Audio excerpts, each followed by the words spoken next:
Hi, everybody. Hi. Here we are. Thanks for joining us. I'm Trysette. This is Karen Nash. She has just suffered a really bad burn to her left hand. Are you doing okay?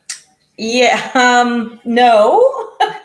So I don't know if you guys can see this or not, but my hand is in cold water. The second I remove my hand from the water, I start screaming. That's how bad this burn is. Yeah. So as long as I keep my hand in the water, I think we should be okay. Well, thank you for showing up. She showed up. I live here. Yeah, but it was bad. We thought we were going to cancel. Also, I had some really great eye makeup on, and I cried it off. That's it.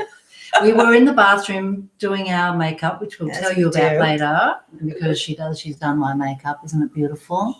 And she grabbed the curling iron. Oh God, just stop. Don't. Thinking it was the handle. Yeah, thinking it was the handle. It wasn't. It was the hot end. So anyway, thank you for being here, my darling. We're at Nash Gardens, the home of Karen Nash and her husband, Bob Malone. There he is now. Thank you, Bob. You can't see him. He says the sound's good. Please first subscribe to my YouTube channel. That really helps me out. Bob's creeping around. He's on the floor. What do you have? I'm improving your shot. Oh, nice. It's all about You're on cold water duty, Bob. Like every 10 minutes, you have to refresh my cold water. Right, okay. She's got her hand sitting in a cup of cold water. I did put ice in it, but no, they say no ice. No ice, apparently. That's what the internet says. Just about spoiled it all for you. Hi, Bob Malone. Hi, Meredy. My sister's here. Meredy! She says hilarious. Yeah, ha ha. Ha ha. So a lot of you will know that quite a few weeks ago now, a couple of months ago, I interviewed Karen's husband, Bob Malone. So we're going to get you, for those who don't know Karen or Bob, we're going to get into all of that. Karen, I want to tell people how we met, first of all. Right. Do you want to tell them or shall I? Go ahead. I'll hear you. It's probably the same version of the story, but I can tell what happened on my end. You can interject. I was living in the UK for like 2.5 years, and it was 2008. I was just about ready to go back to Australia. So I'd been there nearly 2.5 years already. And we had, Karen and I didn't know her at this point, but I had a MySpace friend in the UK. His name is Chris Corney. And he said to me, hey, I know this chick from MySpace. She's coming out from LA to do a country music festival in the UK. Would you like to sing backups for her? And I said, yeah, of course, no worries. So the timing was perfect. And she came out, and that's how we met, through Chris. I sang backups for you, and we had like 3 or 4 days touring around, or a week, whatever it was, having so much fun. So much fun. We were like instant BFFs. Yeah. It was great. We just hit it off. And then I went back to Australia the next week. She came back to Los Angeles the next week, and we just kind of kept in touch. And because she said, my husband's a singer-songwriter and pianist, you guys should meet. So then Bob, your husband, came to Australia. She hooked us up. We met, and he just said, come and open for me in the States. Come and sing backups for me in the States. And I'm like, all right. And I think that was when I said, Bob, if you're going to Australia, you got to have this girl Trysette in your band. Yes. So you were a Malonette too before we were Malonettes together. That's right. So Malonettes obviously are Bob Malone's backup singers. There's a few of us, and over the years, but he's got a pretty steady group now. Consists of Karen Nash, myself, Lavon, Celeste, and when he comes to Australia, we have my niece Briere.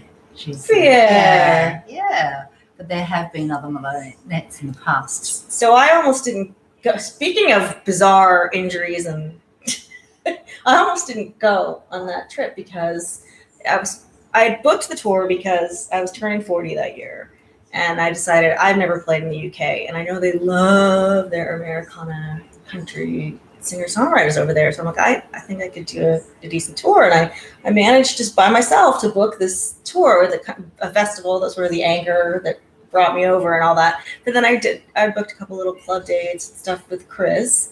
And I didn't know that I was getting an Australian as well. But anyway, the night of the right before I was supposed to leave, I had my very first back injury, and it was so bad. I was not moving, and so I didn't know what to do. And I called up Chris like in the middle of the night. I don't know what time it was there, and I said, I've thrown my back out, and I'm thinking I'm canceling unless are you willing to drive me everywhere and load the gear? And he's like, yes, just get on the plane. So then my husband said the same thing. He's like, just go. Yeah, and I can't believe it, because actually she got on that plane. She came to the UK. She said she was in pain. It was actually a herniated disc, and since then I've been through 3 back surgeries with her. She goes to the hospital for a little bit. Hey Bob, if you're listening, I need a refresh on my cold water before I start screaming. And please turn us down in there. I can hear us. So I'm going to be looking at the comments here. Meredith says, sorry, Karen. Bob says, in the PA Best Boy key, I don't know what he's talking. He's talking technical stuff. Techno stuff. Hey, Techno Bob, can I get some cold water, please? My water's not cold anymore. So, Karen, you grew up, are you a Valley girl? Oh my God. I'm so sure. Yes. I love it when she does that. I was not actually born.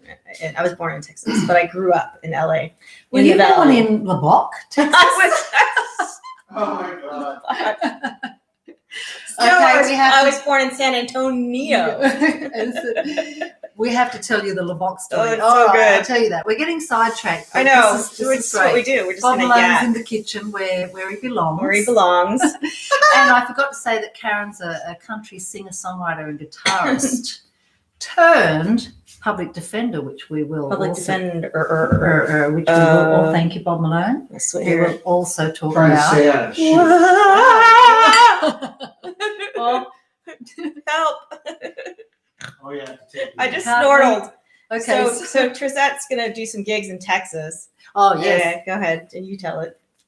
So I had a couple of gigs in Texas. This was years ago when I was green, coming to America and didn't speak the language, and it was anyway. I was trying to book a flight to Texas to do my show, and I said to her, "Do you know where Lubbock is?" And she just so funny.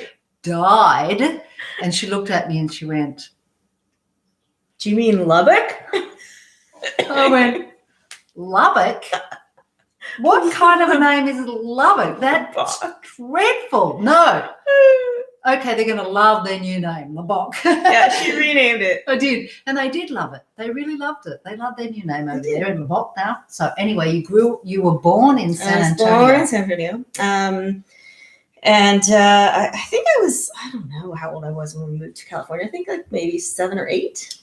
And we lived in the beautiful San Fernando Valley, the 818. And so I grew up in LA and went to high school here in LA. Definitely was a Valley girl. I was a cheerleader. Yep. And ready? Okay.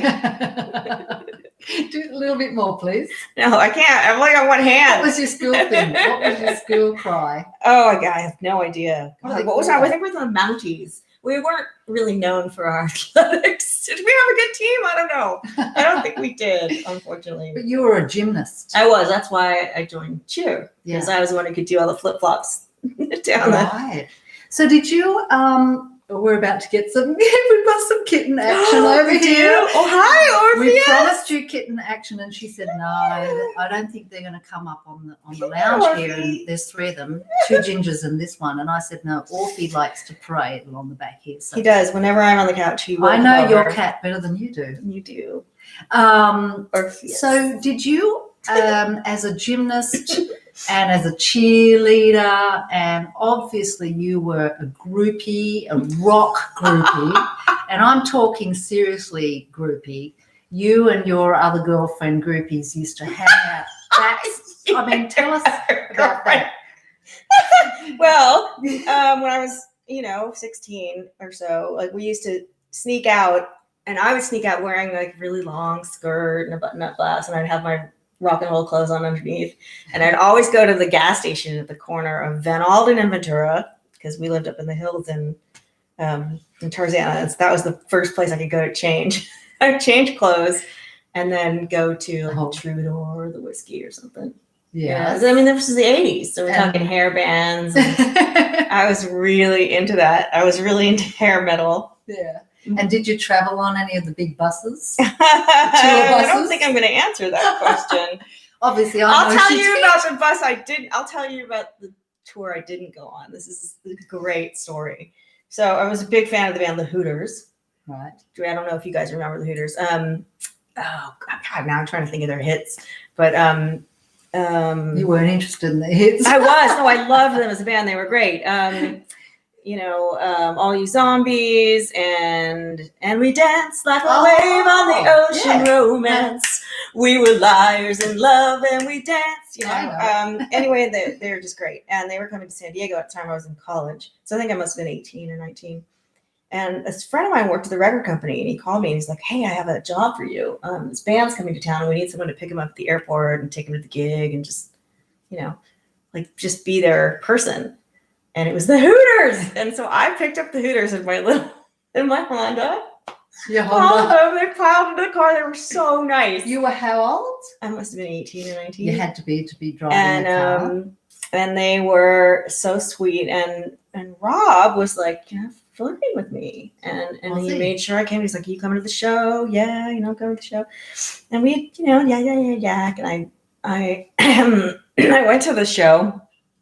And I got, all dressed up as you do. And he pulled me up on stage to sing with him. Wow. So at the Bacchanal in San Diego, I got up to sing with the Hooters. And this was like, just right before, I think they were right before they got really big. And then after the show, Rob asked me to get on the bus.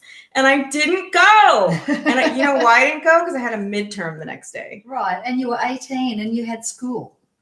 That's the only things I regret in life are the things that I didn't do. I never made something I did. Like, I should have gotten on that bus. Really? Think about it.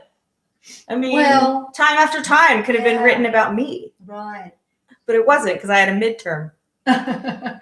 Oh, well. Anyway. And you had aspirations, and obviously you went on to be a singer-songwriter yourself. And Fiona Joy is here. Hi, Oh, this is great. Thanks for joining us. So you obviously had aspirations to be a singer-songwriter yourself. And at that point, you went on, what age did you go on tour? Because you've told me how you just went. Oh, it was late. It was later, yeah. I played my first gig when I was like 14. My mom took me to, if anybody in Los Angeles is listening and remembers the Banjo Cafe, that was the first place I ever played. I loved that place. Anyway, my mom took me, and my parents were so supportive. It was really sweet.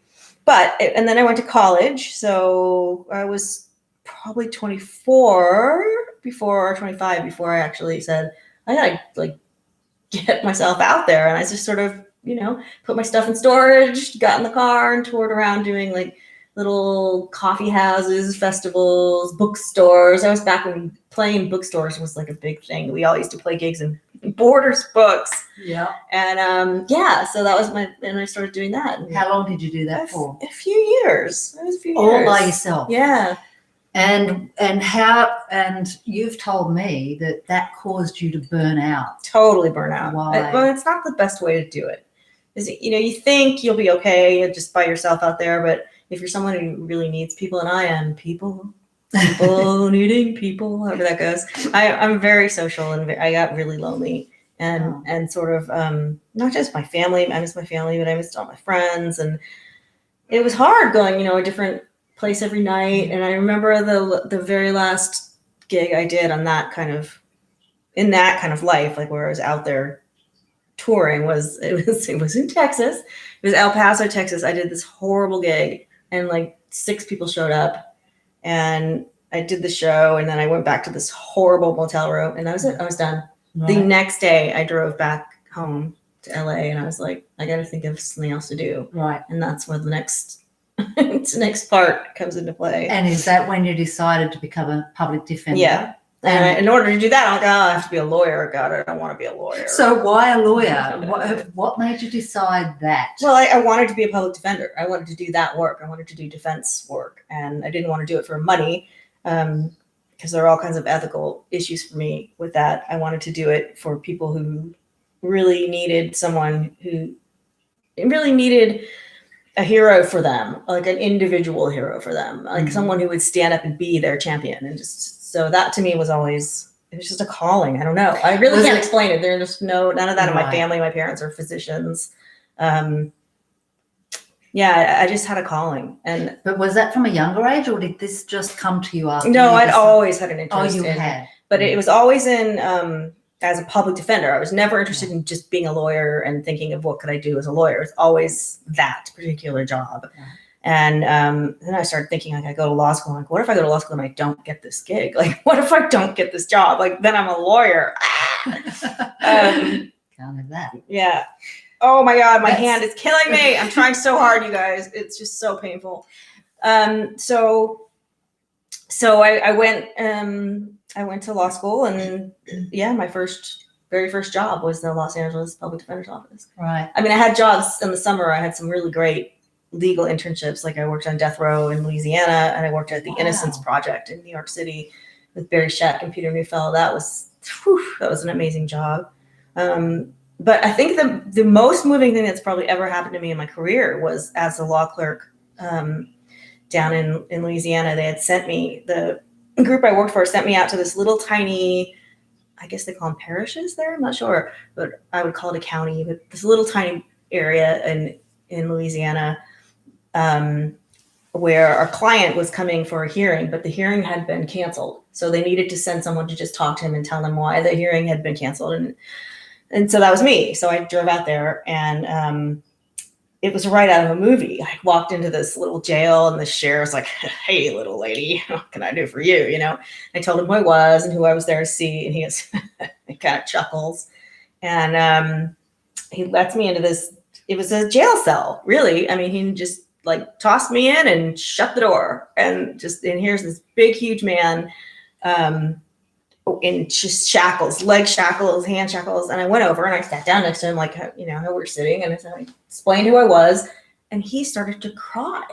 And I was just like, oh my God, what did I do? I'm not even a lawyer, and I've made my client cry, you know? And I said, what's the matter? And he said, ma'am, you're the first lawyer who ever sat down next to me who hasn't been afraid of me. Oh, wow. And I just thought it was shocking. It was like, and he was on death row. He'd killed a bunch of people. And he was so human and so sensitive and so normal. And then we just, you know, yacked because we had nothing. There's nothing I could do. I was a law clerk. I couldn't talk to him about legal stuff. I couldn't give him legal advice. And so we just talked. We ended up talking a lot about James Lee Burke, the novelist, and he was a big fan. So and I am too. So we talked a lot about the characters in that book.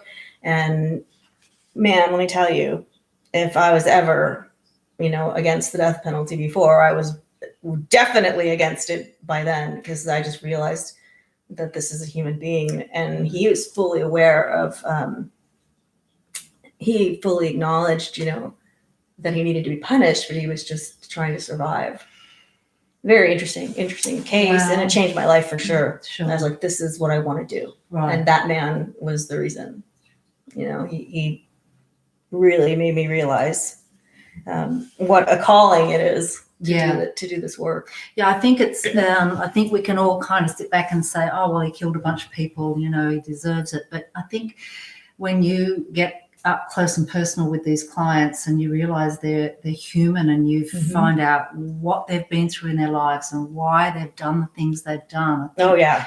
We can all kind of say we've done things we regret. Obviously, we haven't killed, you know. Yeah, but it's the same theory. It's like you don't want to be judged forever on the worst thing you ever have done, the worst moments of your life. Now, does that mean that you need to be part of society anymore, or that?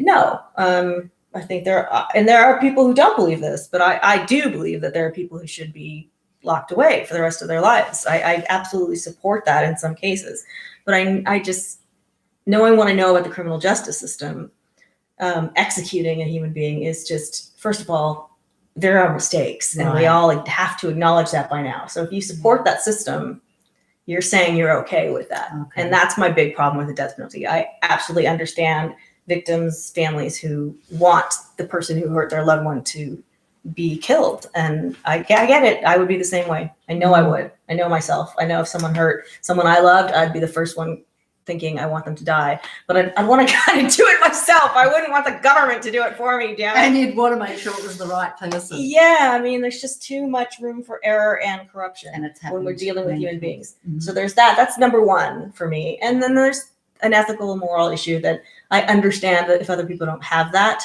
But for me, just a cold, calculated taking of someone's life is just never okay. Yeah. It's not okay. And so having that experience so early on in my career of meeting someone who was so very human, you know, I mean, I really didn't know what to expect when I walked in that room. And obviously the jailer thought, you know, let's put a scare into this little lady from California, you know, and it just didn't happen that way. No. Yeah. No. And actually, I've seen it firsthand because when I first started coming over here, Karen and I were having lunch downtown, and she just picks up the phone. She says, "Oh, I've got to go. I've got to go get a man out of prison." And I went, "Hang on a minute, what?" And she said, I said, "Can I come? Can I come? Are you going to court?" You know, because you don't go to court that often. Right. And she said, "Yeah." And this. Sorry, I have to interrupt, Bob. I need cold water really badly, and some morphine. Oh yeah, Meredith says must be time for ice blocks, Bob. Oh, and Ali Handel's here. She says, "Hi, Ali. Thank you." And by the way, I totally remember that case. I know what case that was. This was a guy who got sentenced to 15 years in the county jail, which is never that doesn't happen. It was like for 15 misdemeanors. Oh, so they were all really minor. That's what I was going to say. They're really minor. Okay, there are so many different things, but you defend a lot of people who've been in prison for 20 years plus for misdemeanors, for small. Well, they were felonies. Okay. But now they would only be misdemeanors. Yeah. But they're minor and non-violent offenses. Non-violent. And that just happens to be my position right now at the office. I mean, we defend everybody, and it doesn't matter what they've done. Yeah. You know, our job is to make sure that their rights are protected, and no matter if they've done the worst things you can imagine. Okay, ready for the switch? Ready for I'm so sorry, you guys. I'm in so much pain. Bob, come on in. It's really okay. I don't want the hand out of water. Woo! Oh, much better. This is ridiculous in every way.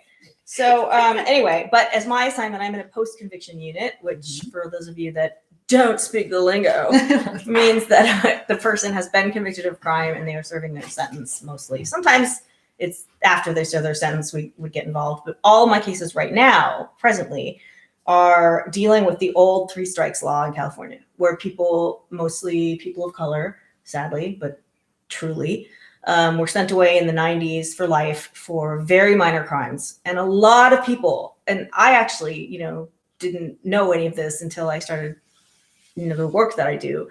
But a lot of people think that this means that this person had to have done some really horrible things for times 1 and 2 in order to get this life sentence on the minor crime. So like, oh, well, I know he only stole a pizza, but last time he, murdered a busload full of children. And that is not true. For example, the client who I just got out, a week ago, his current crime he was in for life was a petty theft offense, like stole some pants. And his 2 priors were both on paper called robberies. So when you think of a robbery, you do think of violence. But in this case, he had walked over, pushed somebody off their bike and stole their bike. Is that bad behavior? Yes, it is. Is it a crime? Yes, it is. But 20 years in prison. Yeah. And so he got a life sentence for the pants because he had 2 priors, like the one I was telling you about, the bike. Wow. And here he spent 26 years in before I was able to get him out. This was the big one that you just had 2 weeks ago. Yeah. This isn't the one you were talking about when you first came. Sorry, but this one was really big. It was a big deal. Why was it so big? It was a big deal Apart from because the fact that he just the fact. See, here's the problem. Like, I have this conversation. It's like I'm having a different conversations. I don't even believe he should have been given a life sentence to begin with. Like, that's just where I'm coming from. How can you lock a human being away in a cage for life for stealing some pants? I can't wrap my brain around it. So I do have a little problem when I have to deal with the system that thinks that that's okay. Like, it's very hard for me to not start screaming, "Stop doing this, America! Stop it!" The reason it was such a hard case was that the CDCR, which is the prison in California, prison system, had falsely labeled him a gang member. They labeled him not just a gang member, but they said he was a shot caller for the Mexican mafia. And I was astounded because I know this guy. A shot caller? Shot caller meaning he's like a boss, a mafia of the Mexican mafia, mind you. These are hardcore dudes.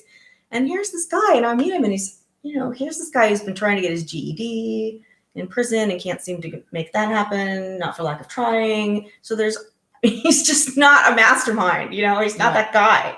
He's just a nice guy who had a drug problem and grew up in part of LA where there was a lot of gang activity. Never had a conviction for gang related stuff. Well, what I learned as part of my defense of this case was that the CDCR had a process that they used to use to label someone a gang member. And the only way you could get out of it once you were labeled a gang member, and by the way, they used to label you a gang member and then put you in solitary confinement. So my client spent 9 years in solitary confinement. 9 years? 9 years. In a row? Mind day you, after day? He has never been a violent criminal. He was never in the Mexican mafia outside of prison, right? Oh, yeah, 9 years. And in order to get out of solitary confinement, the inmate has to do what's called debrief. And debrief means that they have to basically snitch. They have to tell the prison guard who is who. So what do you think is going to happen in that situation? Yeah. Like, people who want to get out of solitary are going to say whatever the hell they have to say to stop being tortured. I mean, it's that simple.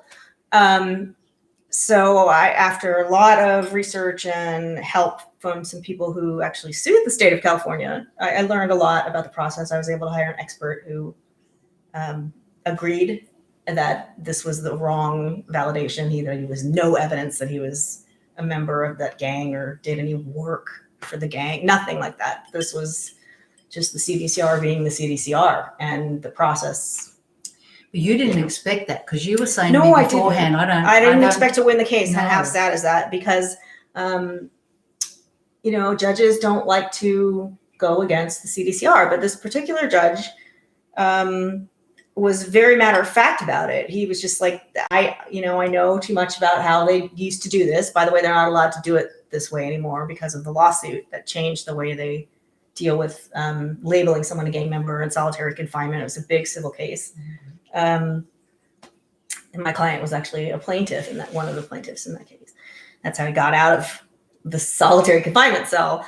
Anyway, it's highly technical legal jargon here, but in the end, the judge was very brave. I think he was willing to say, I don't believe that this guy is a member of the Mexican mafia, and the prosecution hasn't proven it. Right. And that's the law. If they can't prove it, it's not true. And I have to follow the law and let him out. So, the standard for Proposition 47 is, the case that, or the law that makes these cases into misdemeanors instead of felonies.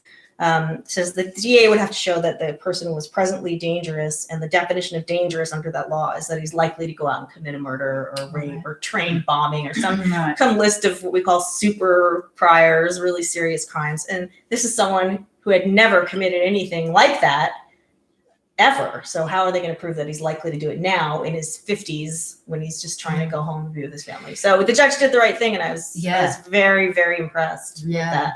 And it just blows my mind, because I wonder how these people actually survive all those years. Not only 26 years in prison, high duty, but 9 years in solitary confinement. Do you get any insight from these people as to how they survive that? I did from this client.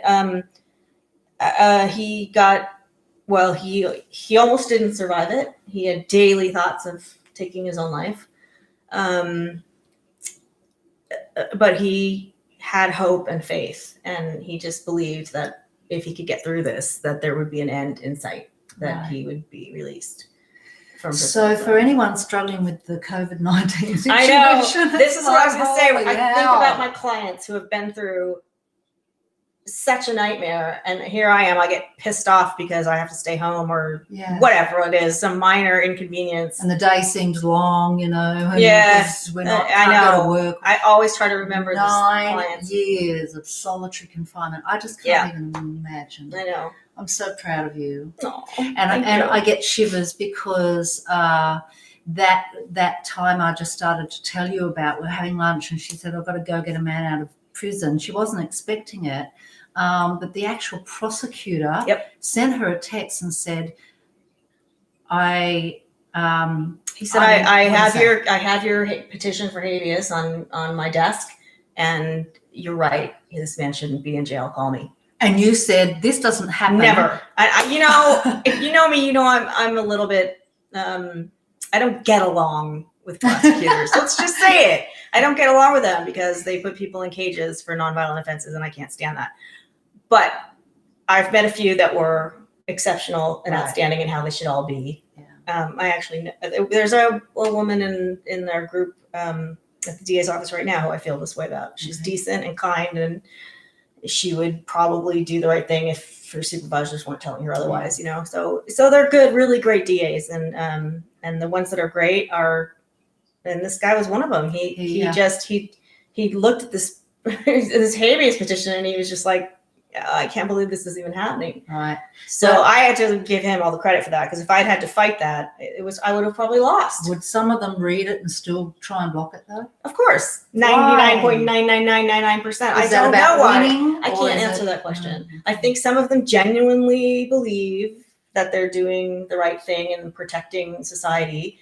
I think institutional racism has a lot to do with it. I think, sadly, a lot of people see a big man with black skin and they equate that with danger. Okay. And that's just the way it is in America. Yet I was sitting in the courtroom when we went up there to get this man out of prison, and I said, what do you crying what in do the you audience. mean you're getting him out of prison? What, crying. right now? What, do you have to go out there? No, they've got him there in the courtroom. And I'm like, you mean he's there and he's going to go home right from I couldn't get over it. And anyway, so I'm sitting there in the courtroom and little Karen up the front there in front of the judge, and they bring this enormous man out, shackled in an orange suit. He's standing beside her. I'm going to cry right now. Standing beside her, and I'm behind, and he was shaking because he was bawling his eyes out. Yeah, and he was just saying, thank you, Miss Nash. Thank you, Miss Nash. I remember telling him, I'm like, look across the courtroom. Thank that guy too. Because, and he did too. He did. Yeah. I'm like, I did what I could, but without a good DA, I would have lost. Right. And he would have served, 15 years in the county jail. Oh God. He already had served how long? 7 years. 7 years. So anyway, ridiculous. Oh, it's a huge calling, and I'm so proud of you for your work. And I've witnessed it, and I hear about it, and it makes me cry. And so, not only that, she's a beautiful singer and songwriter. I've put her links below in the details, so you can go and check those out. Now, some people wouldn't know that your husband is Bob Malone. Yes. And I did an interview with him a couple of months ago. And he's a good boy. He's a good boy. How did you, if you want to know more about the corner, Bob, by the way, before we talk about Bob, you can just see Orpheus's little head right there. That's GWK, the Great White Kitten. If you want to know more about Bob Malone, go, because I could tell you, but then I'm not interviewing Bob. Speaking of Bob Malone, I need more cold water. I'm so sorry, Bob. More cold water. It's starting to burn like a burn. It hurts. Anyway, my husband is awesome. And it's such a good story. So we have these wonderful friends, Andy Hill and Renee Safier, who are local LA singer-songwriters. And they used to do this concert every year. Well, they still do. But back then it was called the Dylan Party. Now it's Dylan Fest. But they'd have this party at their house, and all the local, hey Bob, can I get some cold water in here? Thanks. So It's really professional. I'm sorry, it just hurts. So lame. I know it hurts. So like, I wish I could describe the level of pain I'm in. It's like That's all right. It's It's just the 10 and normal a half noises out of around 10. here in this. Describe the level of lame. Ugh. So The normal noises just in the that normal at Nash noises in Gardens. here. Oh, it hurts so bad. So Andy was having the Dylan party at his house, and everybody would call and tell what song they wanted to do, and it was all the local musicians, and we'd each do one Dylan song. Here it comes. Oh.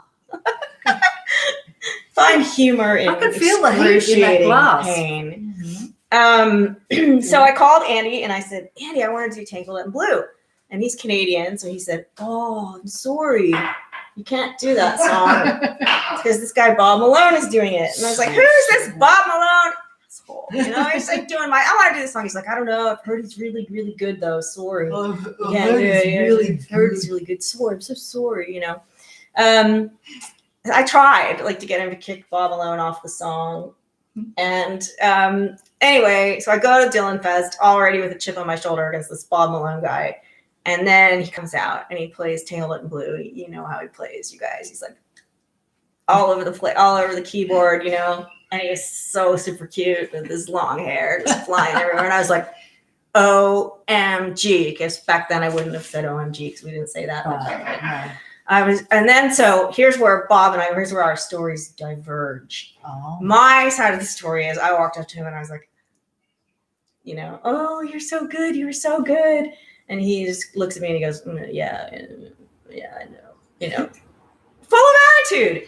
He would say that he was just couldn't believe I was talking to him because he had a crush on me And too. he couldn't get his words And he couldn't out. get me anyway, but I thought he was just being a little snot. So then I called up Andy Hill the next day and I said, Andy, I gotta ask you about this guy, Bob Malone. I've got to meet him. I gotta and he starts laughing. And I said, what is so funny?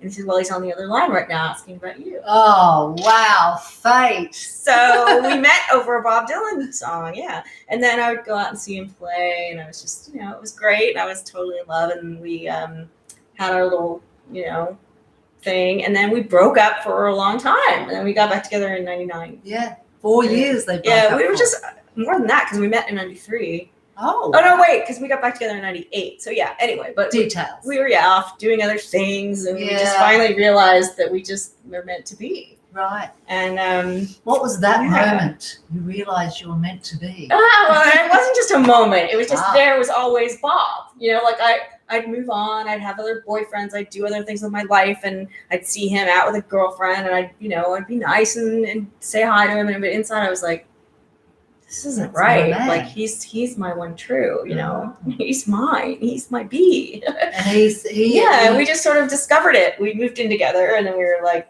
this is just so good. Yeah, it's amazing. We- He's told me he felt the same about you always. Like, but you broke his heart right Oh, there in the I did, beginning. me and too. So therefore, he just went, well, see you later. He was really upset and angry at you. So even if you Sorry. tried to come back over the years, he wasn't having any of it until finally. Yeah, we couldn't deny what was Yeah. real. Wow. Okay. Well, that's awesome. Now, from cheerleader, valley girl, gymnast, groupie, to singer-songwriter, touring out there by herself, to public defender, getting people out of prison and saving their lives, to now Kittenhead bling and cosmetics. Kittenhead! Yay! Get closer. So- Show them how pretty that is. Look at those sparkles. Look, that's just all full on Kittenhead. Except that one that Teresa gave me. That one. Oh well, on that one. That's Teresa. Yeah, Kittenhead I bling, look at discovered that I love making jewelry. Mhm. This was accidental. I was repairing some of my mom's jewelry. I had a bunch of pieces of my mom's jewelry that were like the Orpheus, the like an earring where the backing was missing or something, some like the I didn't know the lingo then, but like a jump ring was missing. And so my friend Elizabeth, she told me how to fix that. And she told me what to order. So I got the stuff to fix it. And as I was fixing the jewelry, I thought, oh, this is just so satisfying. Like it just feels so good to fix something, and it makes something with your hands. And so then I took my mom's single earrings. There were a whole bunch of single earrings that were just like left around in various different places. And I had a whole collection of them.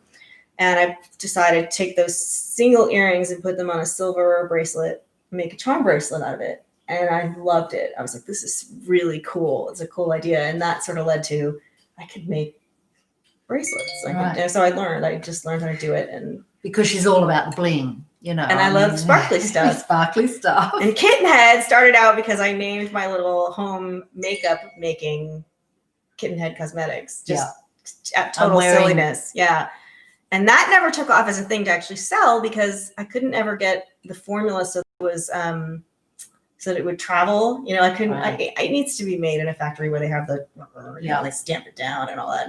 And I did look into that, but I was just too busy with my work, and it would have been too expensive. And so Kittenhead Cosmetics sadly didn't get off the ground, but I'm not giving up on it. No, because I did take it on because tour it with is me, really good makeup and you all will natural. See all of John Fogerty's 50-year Woodstock anniversary tour.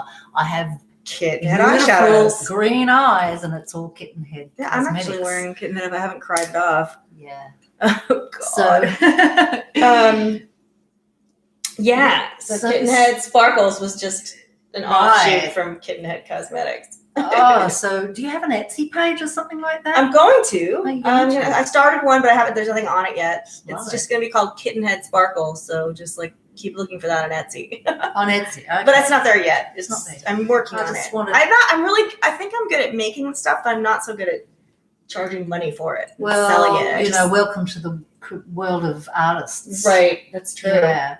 It's like to push our it's a weird feeling. Yeah. And on Facebook, my friends are like, I want to buy that. And I was so uncomfortable, but I made myself do it. Yeah. And you and Bob were helping me too. Like, no, you made this. Well, because they want to buy it. They want to buy it. That's so what it's about. But the other thing is, I want it priced. Like, I don't want to charge. So I mean, I realized when I started making these things, it doesn't really cost all that much to make them. Yeah. And I see like some of the stuff that I'm making selling for like $150 if it's got gemstones in it and or Swarovski crystals. And I don't want to do that. So I'm trying to still make money, but not have to make so much money that, you know what I mean? It's just like I want people to enjoy these things. Yes. You know, they're sparkly. They are sparkly. But now I think I'm going to be out of commission for a while. Oh gosh. At least it was my left hand. Yes. I'm just wondering how the heck I'm going to sleep tonight with my hand in a glass of water. Like, how's that going to work? I don't know. Maybe by then it'll wrap it up hurting. with something. Well, Karen, you're one of the most self-assured people I've ever met, and you've admitted to me that you have a level of confidence that's probably you've always had a high level of confidence, which I envy, and probably all of us envy. Do you have any real insecurities that you have to overcome? Then? Oh boy. Yeah, of course. I mean, everybody does. I think my confidence came from my parents. I think I just feel really lucky in the way I was raised. My parents were and are like, I still have my dad. My mom has dementia. I don't know if most of my friends know this, but I think they raised us in such a way that we were always encouraged to go after our dreams and to learn and to every single thing about my upbringing I think was led to being a confident person. And it wasn't until I was actually out in the world when I realized I'm not all that.